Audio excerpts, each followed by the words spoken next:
Sorotan berikutnya, saudara, masa mahasiswa dari Koalisi Masyarakat Sipil Malang Raya melakukan aksi turun ke jalan menyuarakan kritik mereka kepada pemerintah. Rakyat Indonesia bersumpah. Berbangsa satu.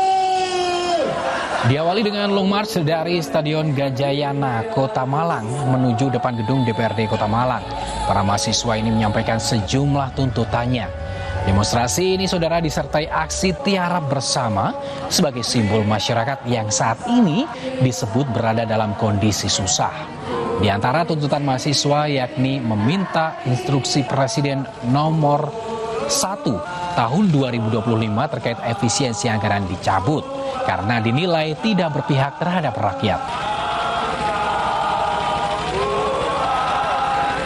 Kami, rakyat Indonesia, hingga pendidikan dan kesehatan nomor 2. Masa dalam unjuk rasa ini, saudara, mahasiswa juga meminta program makan bergizi gratis dihentikan karena dinilai memberatkan anggaran dan tidak tepat sasaran.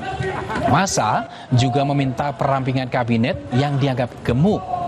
Aksi mahasiswa ini menindaklanjuti ajakan di media sosial yakni agar aliansi mahasiswa bersama untuk turun ke jalan.